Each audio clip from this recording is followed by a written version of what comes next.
Hello, friends. Welcome to the Drama Behind the Drama. I'm your host, Alvy Cado, and today's episode is about the making of Children of the Living Dead. This direct-to-video movie was released in 2001 as a sequel to the 30th anniversary re-edit of Night of the Living Dead. The film was produced by John Russo, the co-creator of the horror classic Night of the Living Dead, along with George A. Romero. Due to a clerical error in the post-production of Night of the Living Dead, the movie is in the public domain, costing the filmmakers millions of dollars in profits. Because of this, Russo has released several versions of the film in order to retain some control over the movie. George A. Romero, the co-creator of Night of the Living Dead, wanted to create his own spin-off. The two agreed to continue the series, but Russo retained the rights to use the name Living Dead, while Romero called his sequels Of the Dead. In 1999, most of the original producers of Night of the Living Dead, along with John Russo, released a 30th anniversary re-edit of the film with new footage to set up a new series of Living Dead movies. The stage was set for a new series of films based upon this spin-off. John Russo even wrote a script treatment for Children of the Living Dead and shopped it around to potential investors and producers.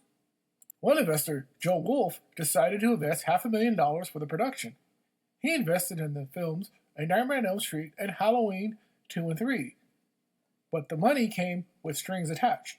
His daughter, Karen Lee Wolf, was going to write the script loosely based upon Russo's initial treatment and was going to be named one of the film's executive producers. Tor Ramsey was hired to direct the film and was enthused to make a zombie horror film, but he had to deal with executive producer Karen Wolf, who, according to him, made his life miserable on the set. When Wolf became the executive producer, Russo lost his influence over the film and hired her own friends and family because they either worked for free or very, very cheap. He said, "I wanted to resign every day, but I couldn't because these people would have lost a summer's worth of work. We hoped for the best and hoped it'd get revised instead of it's a piece of crap. I call it the living abomination of children."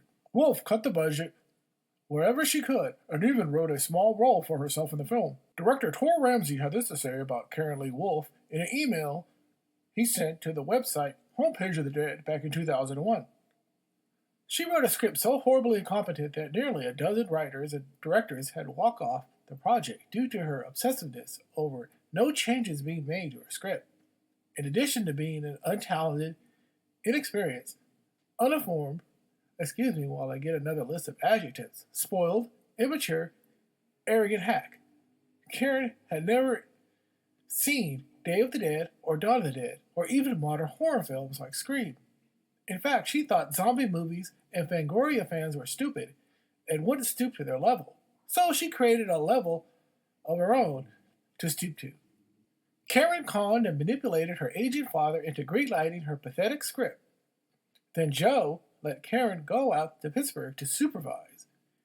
In her case, this meant threatening to fire anyone who changed so much as a word in her script.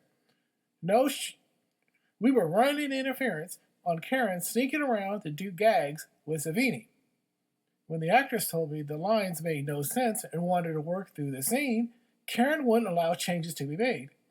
I didn't shoot stuff this amateurish in film school. Here's the clincher. The budget for this thing was $500,000. Lunch money by Hollywood standards, but my first film was $200,000. And when you get out of LA, it's possible to get at least movie of the week type quality and production value for that amount of money. But not if the producers scoop $120,000 off the top for their back pockets, and not if the producers pay his friends ridiculously high salaries. I will always maintain that a lack of money is no excuse for a poor production value. Deals can be made and favors called in. If not, then you can get creative with the lighting style and create your own scheme. In any event, $500,000 is plenty of money to pull in a good-looking movie. Regarding the final cut of the film, I turned in a director's cut which I felt worked on some level, and that at least wouldn't be an embarrassment to anyone whose name was involved. I emphasized the action scenes and whittled the long, dialogue-driven scenes down to a bare minimum. I still think it was a lousy movie, but it had a little something going for it. As I cut around some of the bad performances, the saying goes that performances are made in the editing room. Well, poorly edited performances are also Joe Wolf told me he thought we had a winner in the film with the cut I turned in, and others who saw the cut said they thought it worked as a zombie movie. What happened next was truly mind-boggling. Karen Wolf fired everyone in Pittsburgh, shut the door on yours truly, and hired a new editor, supervised the editing, then brought in all the actors and replaced the dialogue in nearly every scene. In her re-edit, she put back in all the long, droning scenes of dialogue, then added back in dialogue of hers that I changed. I was not present at the looping sessions. That's one reason for the robotic delivery of the actors. Then to cover the endless plot holes and the lack of structure, she added the loop dialogue in ways which, as you noted, are laughable. For example, the first date you see in the film, where Matthew takes Laurie to the construction site, was originally shot as the final scene in the movie, where Matthew takes Laurie to overlook his shattered dreams.